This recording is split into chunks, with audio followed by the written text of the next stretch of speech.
नमस्कार दोस्तों, मैं प्रभु सभी साथियों का हार्दिक स्वागत करता हूं। उम्मीद करता हूं कि आप सभी लोग स्वस्थ मस्त बिंदास होंगे और आपकी पढ़ाई लिखाई भी अच्छे से।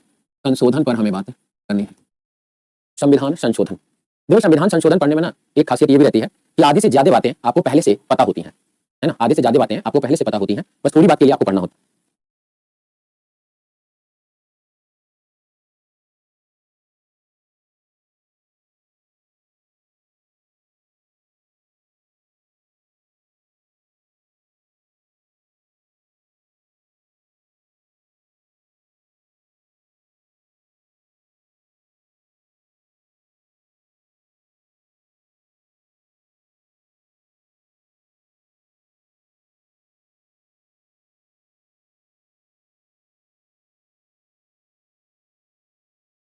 संविधान संशोधन अधिनियम 1951, इसके बारे में अब हमें जानना है। प्रथम संविधान संशोधन अधिनियम 1951, इसके बारे में अब हमें जानना है। यहाँ पे देखिए, भारत में जब पहली बार संविधान संशोधन किया गया था, उस समय भारत के पीएम पीटी जयल नेहरू थे। हालांकि ये बताने वाली बात नहीं है, आप अच्छे से ये बात से वाकिफ हैं। पीटी जयल नेहरू थे, है ना। अच्छा, उस समय भारत के राष्ट्रपति कौन रहे होंगे? उस समय भारत के राष्ट्रपति कौन रहे होंगे? चलिए, पहले संविधान संशोधन के द्वारा 9वीं अनुसूची को जोड़ा गया था। 9वीं अनुसूची को शामिल किया गया था। शामिल किया गया था। ठीक है, आगे देखिएगा। दूसरी बात की बात करें कि प्रथम संविधान संशोधन के द्वारा और क्या घटना घटी थी। ठीक है, तो अनुच्छेद 15 के 4 के तहत, अनुच्छेद 15 के 4 के तहत सामाजिक और शैक्षणिक रूप से पिछड़ रहे लोगों के लिए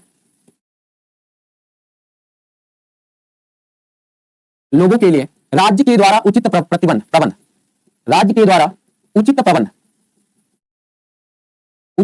किया गया था। तो सामाजिक और शैक्षणिक रूप से पिछड़ रहे लोगों के लिए राज्य के द्वारा उचित प्रबंध किया गया था। क्लियर है?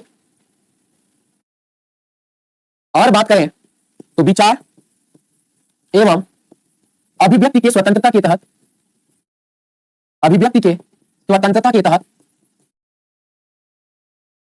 तहत मानहानि,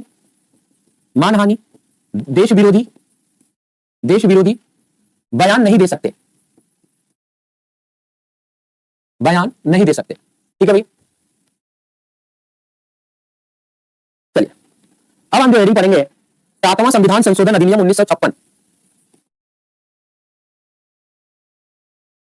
देखो, पहला लाइन का मतलब जो है 7वां संविधान संशोधन अधिनियम 1956, तो 7वां कॉन्स्टिट्यूशनल अमेंडमेंट एक्ट 1956 हो गया।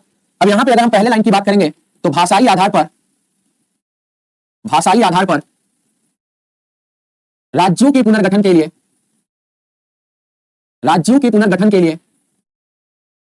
पुनर्गठन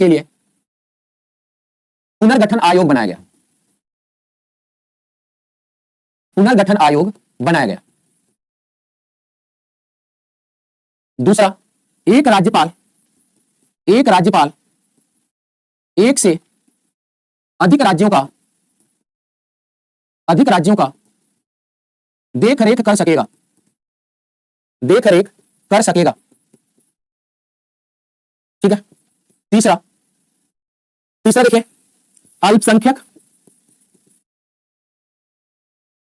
के भाषा का संरक्षण कौन सा अनुच्छेद में है? अनुच्छेद 350 बी में ये बात आई है। 350 बी में आई है। ठीक है भैया। भाग 7 निश्चित है, जिसमें भारत को 4 वर्गों में विभाजित किया गया था।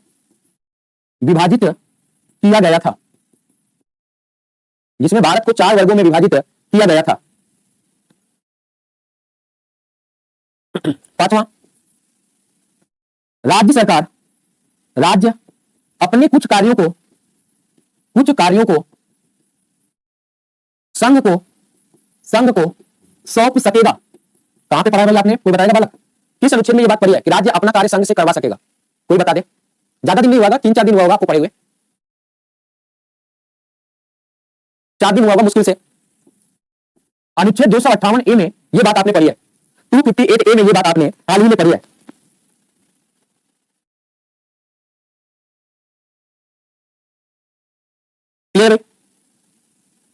9वां संविधान संशोधन अधिनियम 1959 है क्या? 9वां कॉन्स्टिट्यूशनल अमेंडमेंट एक्ट 1959 मेरे ख्याल से। 9वां संविधान संशोधन अधिनियम 1959।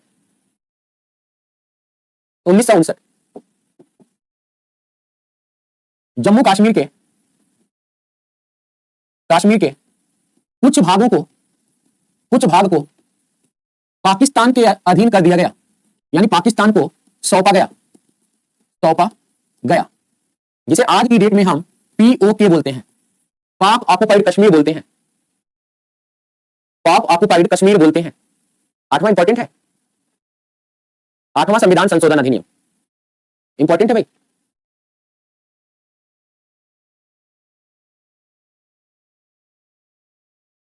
आठवां संविधान संशोधन अधिनियम इंपॉर्टेंट है। हुआ क्या था?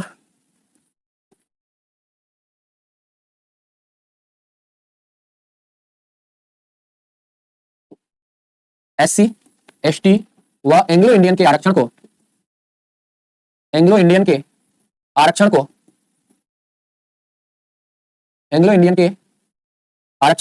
लोकसभा व विधानसभा में 20 वर्षों के लिए बढ़ा दिया गया था। 20 वर्षों के लिए बढ़ा दिया गया था। ठीक है भाई। 15वां संविधान संशोधन अधिनियम 1963, 15वां कॉन्स्टिट्यूशनल अमेंडमेंट एक्ट 1963। इसमें आएगा हाई कोर्ट के न्यायाधीशों का कार्यकाल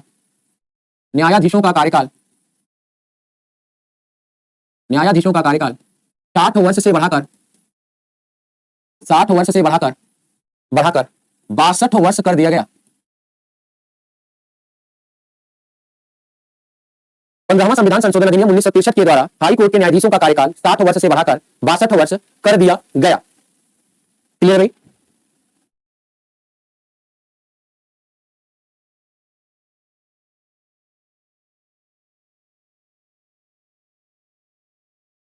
चलिए भैया, अब अगला हेडिंग बनाइएगा 21वां संविधान संशोधन अधिनियम 1967। 21वां कॉन्स्टिट्यूशनल अमेंडमेंट एक्ट 1967। इसके तहत क्या हुआ था? सिंधी भाषा को राजभाषा का दर्जा प्रदान किया गया। सिंधी भाषा को राजभाषा का दर्जा प्रदान किया गया। 21वां कॉन्स्टिट्यूशनल अमेंडमेंट एक्ट 1967। चलो भैया, 24वां संविधान संशोधन अधिनियम 1971। 24वां कॉन्स्टिट्यूशनल अमेंडमेंट एक्ट 1971-72। 24वां संविधान संशोधन अधिनियम 1971-72। चलिए भैया,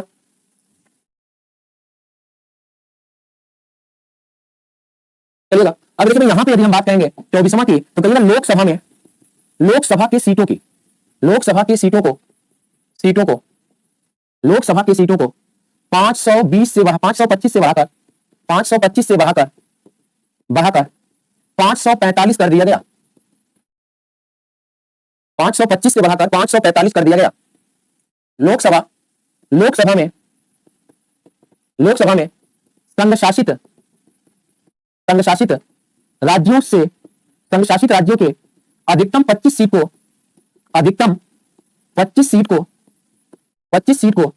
घटाकर 20 सीट कर दिया गया। तो अब यूटी से कितनी सीटें आती हैं भाई? तो यूटी से वर्तमान में निर्वाचित होकर आते 13 हैं, लेकिन इसकी अधिकतम संख्या कितनी है? तो इसका अधिकतम संख्या 20 है। क्लियर भाई? इसकी अधिकतम संख्या कितनी है? तो इसकी अधिकतम संख्या 20 है। ठीक है भैया। 26वां संविधान संशोधन अधिनियम 1972। 26वां constitutional amendment act 1972 privy purse को समाप्त कर दिया गया। अर्थात राजा रियासतदार आदि को मिलने वाले पेंशन को समाप्त कर दिया गया। पेंशन को समाप्त कर दिया गया। ठीक है। प्रीवी पर्स का मतलब है भाई, राजा महाराजा जो थे उनको क्या मिलता था? पेंशन मिलता था। उस पेंशन को क्या समाप्त क्या कर दिया गया, समाप्त कर दिया गया, यानी कि अनुच्छेद 362 हट गया। यही तो कल तो पढ़ा था, कल तो पढ़ा था भाई, 362 क्या हो गया आपका, निश्चित हो गया है। चलिए 26वां कॉन्स्टिट्यूशनल अमेंडमेंट एक्ट हो गया आपका।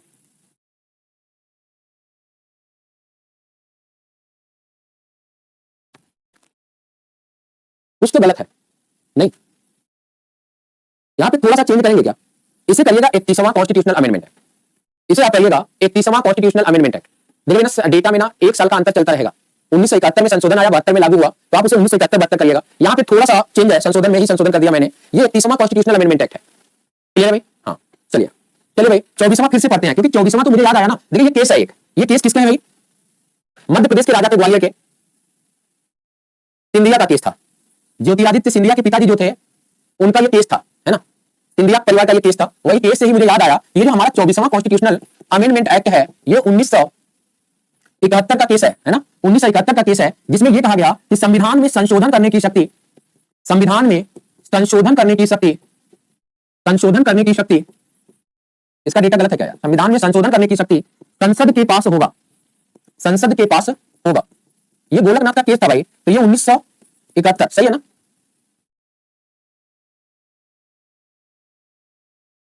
चलिए तो ये हो गया आपका, संविधान में संशोधन करने की शक्ति किसके पास चली गई, संसद के पास चली गई। मूल अधिकार में, मूल अधिकार में, मूल अधिकार में उतना ही संशोधन किया जाएगा, उतना ही संशोधन किया जाएगा, उतना ही संशोधन किया जाएगा जिससे कि, जिससे कि उसमें कमी ना हो, उसमें कमी नहीं हो। ठीक है भाई, ये था। अब आगे चलते हैं, अब हेडिंग बनाएंगे हम 35वां कॉन्स्टिट्यूशनल अमेंडमेंट एक्ट 1974। 1974 सिक्किम को, सिक्किम को संयुक्त राज्य का, सिक्किम को संयुक्त राज्य का दर्जा प्रदान किया गया, सिक्किम को संयुक्त राज्य का दर्जा प्रदान किया गया, किया गया, सिक्किम को संयुक्त राज्य का दर्जा प्रदान किया गया। ये तो आपको पहले से भी पता है। चलिए 36वां कॉन्स्टिट्यूशनल अमेंडमेंट एक्ट 1975, 1975 सिक्किम को, सिक्किम को पूर्ण राज्य का दर्जा, पूर्ण राज्य का दर्जा, पूर्ण राज्य का दर्जा प्रदान किया गया, प्रदान किया गया। यह भारत का, यह भारत का 22वां राज्य बना, यह भारत का 22वां राज्य बना। चलिए भैया अब हमें हेडिंग बनाना है 42वां constitutional amendment act 1976।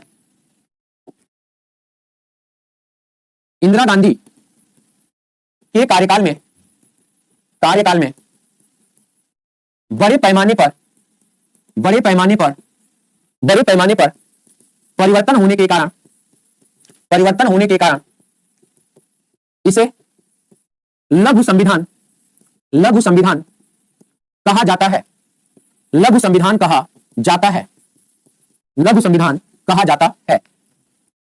Mini constitution 42वां संविधान संशोधन अधिनियम 1976। ठीक है भैया, अब यहां से देखिएगा पहला पॉइंट क्या आता है, प्रस्तावना में तीन शब्दों को, तीन शब्दों को जोड़ा गया, जोड़ा गया। समाजवादी, हालांकि पहले से पता है आप लोगों को, पंथ निरपेक्ष, अखंडता, समाजवादी, पंथ निरपेक्ष और अखंडता। 10 मौलिक कर्तव्य को, 10 मौलिक कर्तव्यों को शामिल किया गया, शामिल किया गया। तो 10 मौलिक कर्तव्यों को शामिल किया गया। तीसरा, समान न्याय के लिए, समान न्याय के लिए, के लिए निशुल्क, निशुल्क विधिक सहायता का, निशुल्क विधिक सहायता का प्रावधान किया गया, निशुल्क विधिक सहायता का प्रावधान किया गया। चौथा, मजदूरों को प्रबंधन में, प्रबंधन में भागीदारी का, भागीदारी का अधिकार दिया गया, मजदूरों को प्रबंधन में भागीदारी का अधिकार दिया गया, अधिकार दिया गया। चलिए इतना चापिए।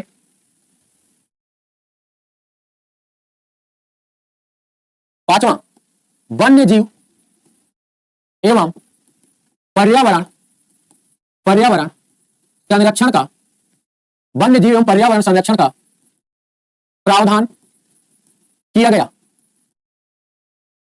वन्य जीव एवं पर्यावरण संरक्षण का प्रावधान किया गया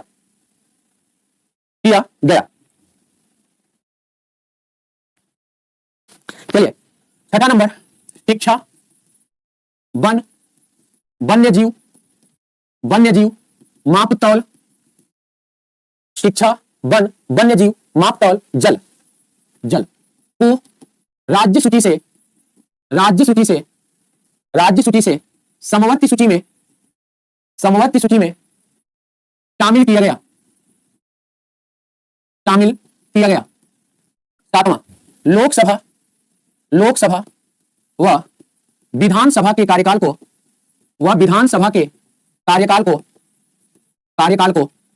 5 वर्ष से बढ़ाकर 6 वर्ष का कर दिया गया। 6 वर्ष का कर दिया गया। आठवां, मंत्रिपरिषद की सलाह को, ये सब बातें आपको पहले से पता है, पढ़ाया गया है, बस ये नया है। मंत्रिपरिषद की सलाह को राष्ट्रपति पुनर्विचार के लिए सदन में वापस नहीं भेज सकता। ठीक, तो मंत्रिपरिषद की सलाह को सदन में क्या करेगा भाई, वापस नहीं भेजेगा। आगे देखिएगा,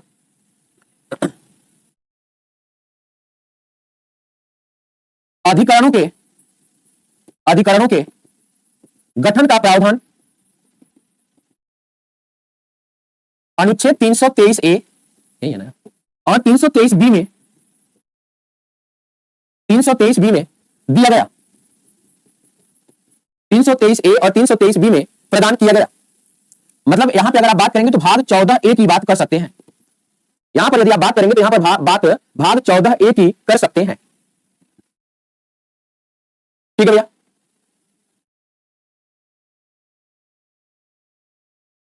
आप लिया, बहुत है, इतना इंपॉर्टेंट ही है। 44वां संविधान संशोधन अधिनियम 1978, 44वां कॉन्स्टिट्यूशनल अमेंडमेंट एक्ट 1978। चलिए भैया, सबसे पहला, राष्ट्रीय आपातकाल के घोषणा को देश में अशांति के स्थान पर सशस्त्र विद्रोह के आधार पर किया जाएगा। सशस्त्र विद्रोह के आधार पर किया जाएगा।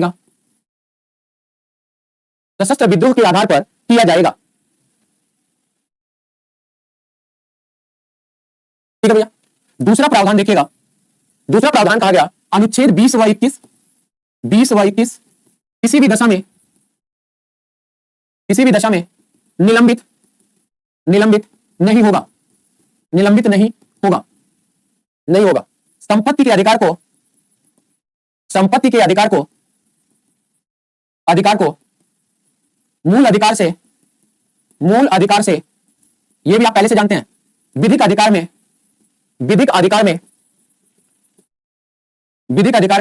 परिवर्तित किया गया। मूल अधिकार से विधिक अधिकार में परिवर्तित किया गया। ठीक है भैया,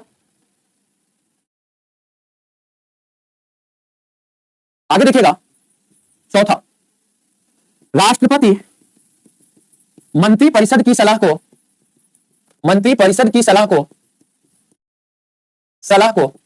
पुनर्विचार के लिए सदन में वापस भेज सकेगा। राष्ट्रपति मंत्रिपरिषद की सलाह को पुनर्विचार के लिए सदन में वापस भेज सकेगा।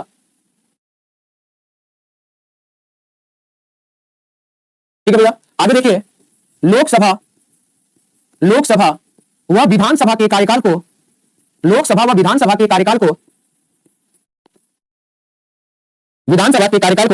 6 वर्ष से घटाकर 5 वर्ष कर दिया गया। 5 वर्ष कर दिया गया। तो अब कितना चल रहा है? 5 वर्ष चल रहा है। ठीक है भाई, छाप लीजिए। ये कमेंट बड़ा तगड़ा चलता रहता है कि गुरुजी जो आप पॉलिटी हमें पढ़ा रहे हैं एईडीओ में, तो इसे रेलवे में पढ़ेंगे तो काम आएगा कि नहीं आएगा। ऐसी पुलिस बैच में मैं पढ़ाऊंगा तो कहेगा गुरुजी जो पुलिस में आप पॉलिटी पढ़ा रहे हैं ये पुलिस ड्राइवर में काम आएगा कि नहीं आएगा। दरोगा में पॉलिटी पढ़ाइए तो गुरुजी पुलिस में काम आएगा कि नहीं आएगा। अगर आप लोगों ने मेहनत से ईमानदारी से पढ़ाई किया है तो पूरे भारत भर का एक ही संविधान है, तो खाली आपका परीक्षा का नाम बदल जाने से संविधान भी बदल जाएगा।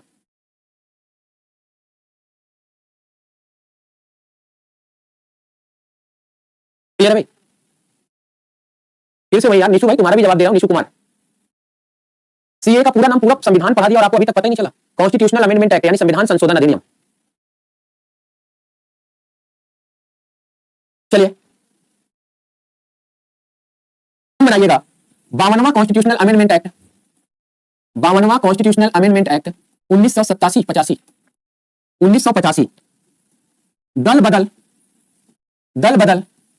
कानून को लागू किया गया। दल बदल कानून को लागू किया गया। 10वीं अनुसूची में शामिल किया गया 10वीं अनुसूची में शामिल किया गया। 58वां कॉन्स्टिट्यूशनल अमेंडमेंट एक्ट 1987 संविधान को हिंदी में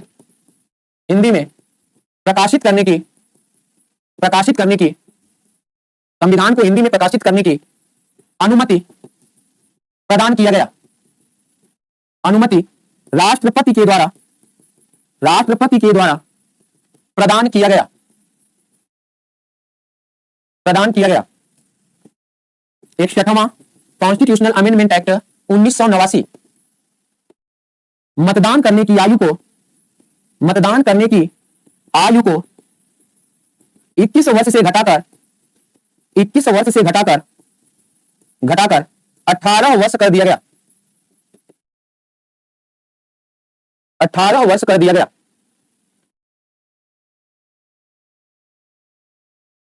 चलिए भाई, एक बच्चा कह रहा है गुरुजी 1989 में भारत के राष्ट्रपति 1987 में कौन रहे होंगे। तो बेटा ये तो पूरा डेटा सहित मैंने आप लोगों को लिखा डाला है कि कब किस कार्यकाल में कौन राष्ट्रपति रहा है। अगर आप मुझसे ही उम्मीद करते हैं कि जब ये किया गया था तब भारत के राष्ट्रपति कौन थे, तो वेंकट रमन थे। ठीक है, मुझे लगता है जो एईडीओ की तैयारी करने वाले बच्चे थे वो सब गायब हो गए हैं। अब केवल नौकरी की तैयारी करने वाला बच्चा अभी पढ़ाई कर रहा है क्लास में। नौकरी में तैयारी करने वाला बच्चा केवल पढ़ रहा है, अब कोई एईडीओ वाला बनने वाला पढ़ नहीं रहा है क्लास में। ये समस्या है।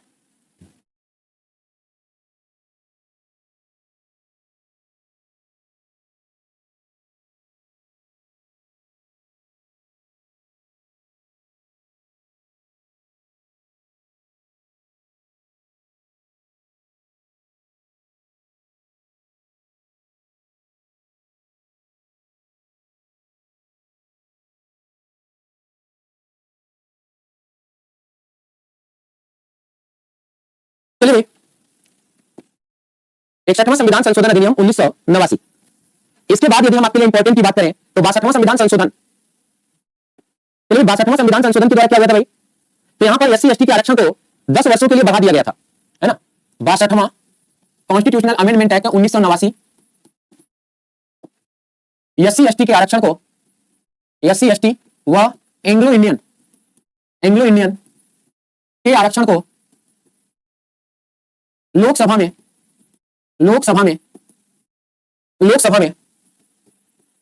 10 वर्षों के लिए बढ़ा दिया गया। 10 वर्षों के लिए बढ़ा दिया गया। ठीक है भैया, तो फिर से आरक्षण बढ़ गया उनका। तो ये हो गया 62वां। 62वां के बाद देखिएगा 65वां कॉन्स्टिट्यूशनल अमेंडमेंट एक्ट 1989-90। इसमें देखिएगा SC ST आयोग को संवैधानिक दर्जा प्रदान किया गया। संवैधानिक दर्जा प्रदान किया गया। 65वां के बाद 69वां कॉन्स्टिट्यूशनल अमेंडमेंट एक्ट 1991 है यार। ठीक है, देखिए संविधान संशोधन का डेटा अगर 2 किताब में भी उठा के देखेंगे ना तो 1 साल का फर्क रहेगा। चलेगा। 69वां कॉन्स्टिट्यूशनल अमेंडमेंट एक्ट 1991 के द्वारा क्या किया गया था, तो यहां पे किया गया दिल्ली को राष्ट्रीय राजधानी क्षेत्र का राजधानी क्षेत्र का दर्जा प्रदान किया गया था।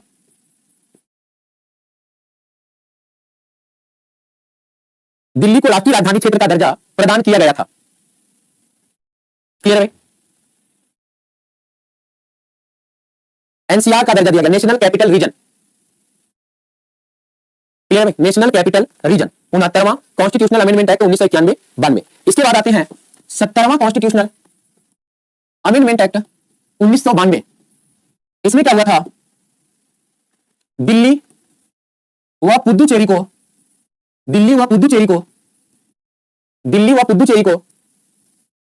राष्ट्रपति के निर्वाचन में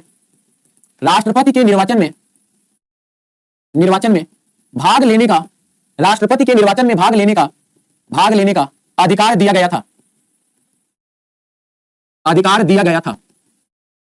दिल्ली व पुदुचेरी को राष्ट्रपति के निर्वाचन में भाग लेने का अधिकार दिया गया था। 70वां के बाद लिखिएगा 71वां constitutional amendment act 1992। Nepali, Manipuri, Konkani को राजभाषा का दर्जा प्रदान किया गया था।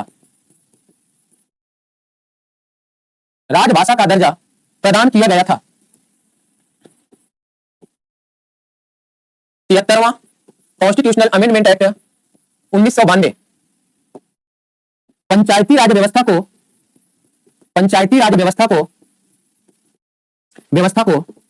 संवैधानिक दर्जा प्रदान किया गया था।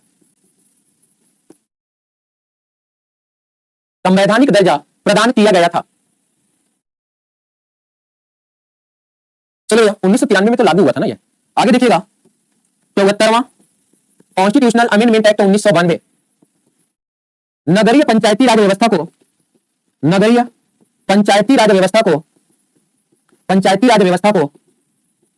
संवैधानिक दर्जा प्रदान किया गया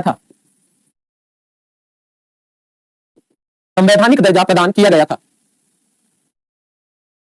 24 अप्रैल 1993 से लागू था। 72 जरूरी नहीं है। 72वां संविधान संशोधन अधिनियम।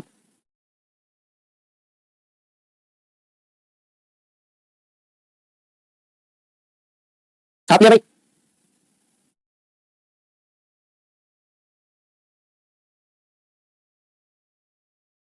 एक जून 1993 सुनिए भैया, जनवरी नहीं, 1 जून।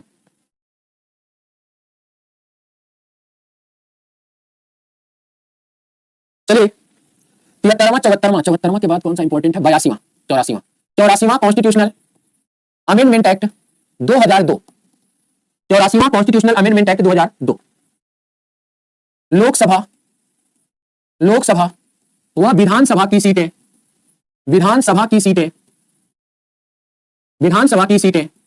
2026 तक, ये इंपॉर्टेंट है आज की डेट में, 2026 तक अपरिवर्तित रहेगा। तो देखो लोकसभा विधानसभा की जो सीटें निर्धारित की गई थी उसे कहा गया कि 2026 तक ये अपरिवर्तित रहता है ना, चेंज नहीं होगा इसमें। तो अब 2026 आ गया, इसीलिए ये इंपॉर्टेंट हो गया। 86वां कॉन्स्टिट्यूशनल अमेंडमेंट एक्ट 2002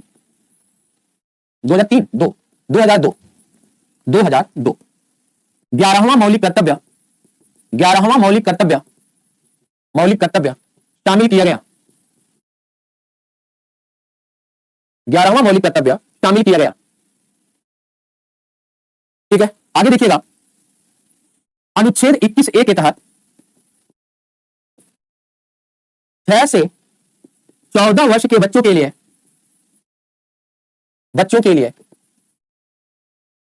शिक्षा को मूल अधिकार में शामिल किया गया।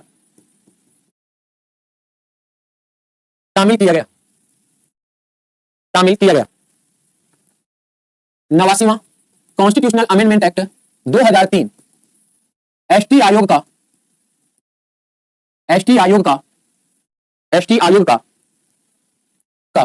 गठन एससी आयोग से अलग करके किया गया। पहले एससी एसटी आयोग एक ही में था, एससी आयोग को अलग करके किया गया। कौन से अनुच्छेद में भाई? एसटी आयोग कौन से अनुच्छेद में आएगा? 91वां कॉन्स्टिट्यूशनल अमेंडमेंट एक्ट 2003 संघ में मंत्री परिषद की संख्या लोकसभा के कुल सीटों का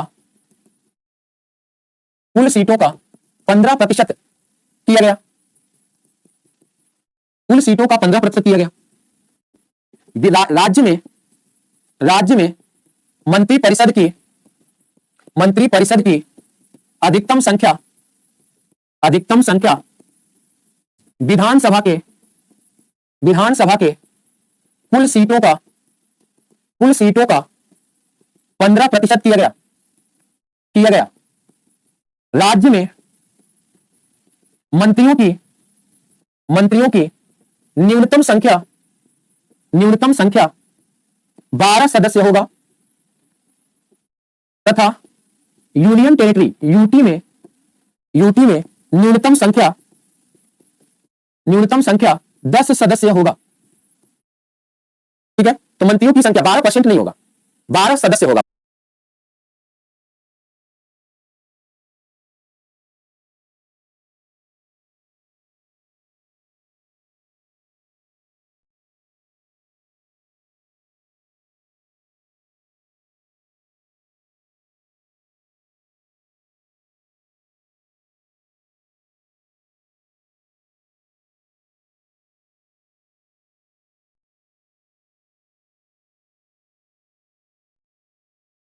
की संख्या 12% नहीं होगा, 12 सदस्य होगा। परसेंट गलत हो जाएगा पाठक जी, प्लीज एडिट, है ना।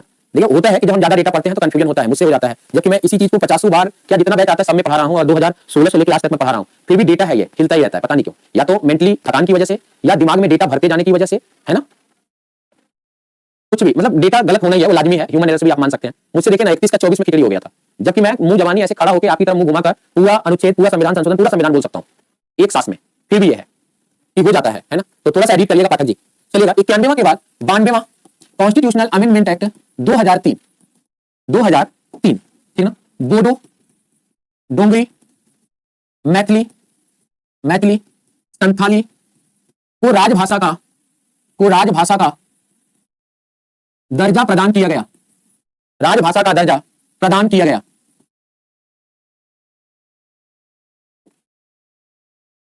93वां कॉन्स्टिट्यूशनल अमेंडमेंट एक्ट 2003 ओबीसी को शिक्षा में यानी एंट्रेंस एग्जाम में शिक्षा में आरक्षण प्रदान किया गया। 93वां कॉन्स्टिट्यूशनल अमेंडमेंट एक्ट 2003 के द्वारा ओबीसी को शिक्षा में आरक्षण प्रदान किया गया।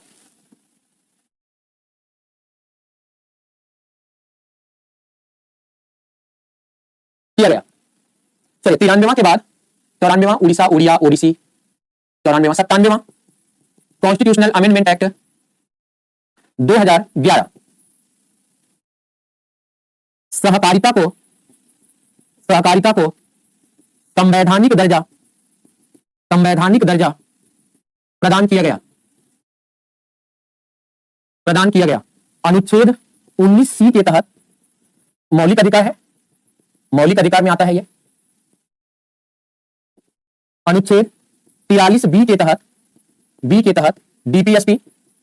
डीपीएसपी अनुच्छेद भाग 9ख के तहत सहकारिता ZH से ZT तक 243 में, अनुच्छेद 243 में ZH से लेकर ZT तक। टॉनिक बैच एप्लीकेशन पे मिलेगा 3 दिन की क्लास। ठीक है भाई। 97वां के बाद 98वां कॉन्स्टिट्यूशनल अमेंडमेंट एक्ट 2014 तेलंगाना को विशेष क्षेत्र का दर्जा प्रदान किया गया। तेलंगाना को विशेष क्षेत्र का दर्जा प्रदान किया गया। 99वां constitutional amendment act 2015 supreme court और हाई कोर्ट में न्यायाधीशों की नियुक्ति के लिए 6 सदस्यीय 6 सदस्यीय न्यायाधिकरण न्यायाधिकरण का गठन किया गया। सुप्रीम कोर्ट ने इसके लागू होने पर रोक लगा रखा है। कहा भाई इससे हमारी स्वतंत्रता हनन होगी, रोक लगा रखा है।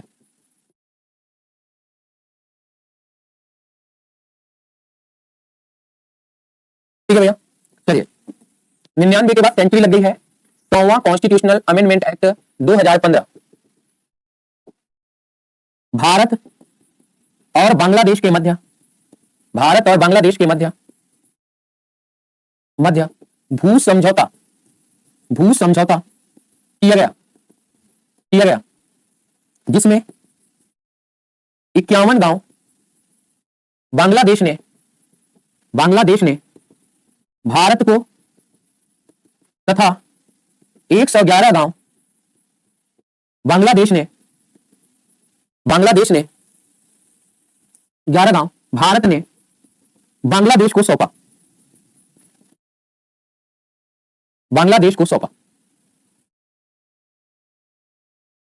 चलिए भाई 101वां कॉन्स्टिट्यूशनल अमेंडमेंट एक्ट 2016-17 जीएसटी का प्रावधान 1 जुलाई 2017 से लागू। 102वां कॉन्स्टिट्यूशनल अमेंडमेंट एक्ट 2018 ओबीसी आयोग को संवैधानिक दर्जा प्रदान किया गया।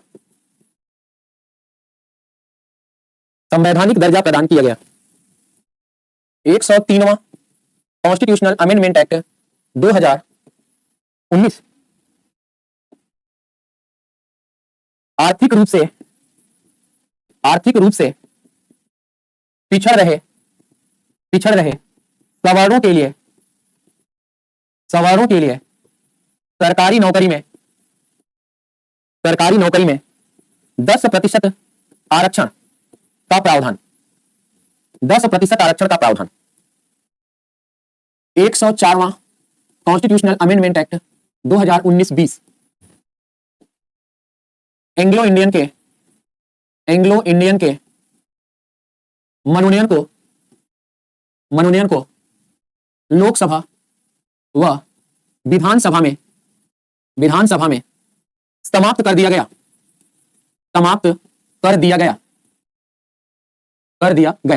एससी व एसटी के आरक्षण को लोकसभा व विधानसभा में 10 वर्षों के लिए बढ़ा दिया गया।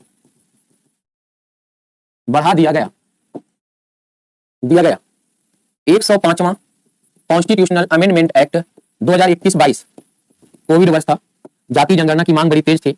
ओबीसी आयोग को राज्यों में राष्ट्रीय आयोग का दर्जा दिया गया।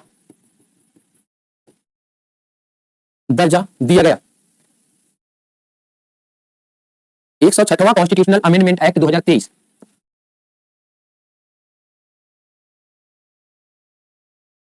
106वां कॉन्स्टिट्यूशनल अमेंडमेंट एक्ट 2023 नए संसद भवन का पहला संविधान संशोधन। नारी शक्ति बंधन योजना के तहत लोकसभा व विधानसभा में महिलाओं के लिए 1/3 आरक्षण का प्रावधान। 1/3 आरक्षण का प्रावधान नए परिसीमन से लागू होगा भैया ये। ठीक है भैया,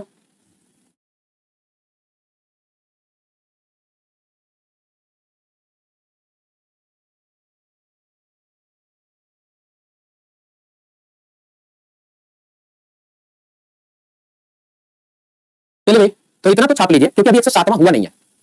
107वां भी हुआ नहीं है, 106 तक है। 107वां होगा भी तो देखिए दो तीन चीजें शामिल होने वाली हैं। एक वक्फ बोर्ड की जमीनों वाला मामला शामिल हो सकता है, दूसरा वन नेशन वन इलेक्शन का मामला शामिल हो सकता है, तीसरा मंत्री परिषद के सदस्य यदि क्रिमिनल मामले में 2 महीने के लिए कारावास होता है, चाहे वो सजा सुनाई जाए तब भी या ऐसे ही संदेह के आधार पर भी कारावास होता है तो उनका मंत्री पद चला जाएगा, सदस्यता चली जाएगी। ये यानी इन 3 प्रावधानों में से कोई भी 7वां कॉन्स्टिट्यूशनल में हो सकता है। नहीं, ये लागू होगा 2026 के बाद से, हाँ नए परिसीमन से। अभी 2002 वाले परिसीमन के आधार पर ये लागू नहीं हो रहा है ना भैया। चलिए बस मुझे घड़ी से 2 से 3 मिनट और चाहिए। हेडिंग बनाइएगा अनुसूची। अनुसूची आरंभ में 8 अनुसूची थी, वर्तमान में इसकी संख्या 12 है। वर्तमान में इसकी संख्या 12 है। प्रथम अनुसूची, अब बस देखिए पहला लिख दिया ना प्रथम अनुसूची, अब आगे गिनती लिखता चला जाऊंगा। प्रथम अनुसूची संघ व राज्य क्षेत्र। देखिए जब भी बात संघ व राज्य क्षेत्र की आएगी, चाहे कुछ भी बात करेगा, आप ये मान लीजिए कि अगर 28 राज्य की बात कर रहा हो, चाहे 8 यूनियन टेरिटरी की बात कर रहा हो, चाहे अर्जन क्षेत्र की बात कर रहा हो, इन सभी की चर्चा अनुसूची 1 में किया गया है। दूसरी अनुसूची में है पदाधिकारियों के वेतन भत्ते का प्रावधान किया गया है। वेतन भत्ते का प्रावधान किया गया है। थर्ड अनुसूची के बारे में चर्चा करेंगे तो पदाधिकारियों के शपथ व प्रतिज्ञान का प्रावधान है। नीचे लिखिएगा राष्ट्रपति व राज्यपाल को छोड़कर। क्यों भाई? क्योंकि ये भगवान की कसम खाते हैं। फोर्थ अनुसूची चौथी अनुसूची की यदि हम बात करेंगे तो राज्यों में राज्यसभा के सीटों का विभाजन। फिफ्थ अनुसूची की बात करेंगे तो फिफ्थ अनुसूची में एससी व एसटी के प्रशासन वर्तमान में 10 राज्यों में लागू। सिक्स्थ अनुसूची की बात करेंगे तो एसटी प्रशासित राज्य असम, मेघालय, मिजोरम, त्रिपुरा। सेवेंथ अनुसूची संघ, राज्य व समवर्ती सूची यानी शक्तियों का विभाजन। पुस्तक में लिखिएगा शक्तियों का विभाजन। एट्थ अनुसूची 22 भाषा को राजभाषा का दर्जा प्रदान किया गया। नाइन्थ अनुसूची भू राजस्व से संबंधित 284 कानूनों को संरक्षण दिया गया है। 10वीं अनुसूची दल बदल कानून लागू। अगर दल बदल कानून नहीं समझ आएगा तो कल मैं आपको याद दिलाएगा, बता दूंगा। 11वीं अनुसूची पंचायती राज व्यवस्था को संवैधानिक दर्जा प्रदान किया गया। 12वीं अनुसूची नगरीय पंचायत को संवैधानिक दर्जा प्रदान किया गया। तो मेरी तरफ से संविधान संशोधन और अनुसूची समाप्त हो चुके हैं। कल पूरी कोशिश करेंगे कि लास्ट हो जाए, मतलब इस वीक तो पक्का है कि फिनिश करना ही करना है ना। चलिए भाई, मतलब 90% सिलेबस पूरा है आपका मेरी तरफ से। संविधान में 10% बचा है जो 2 दिन में हो सकता है या कल भी पूरा कर सकता हूं। तो आज के लिए इतना ही, धन्यवाद।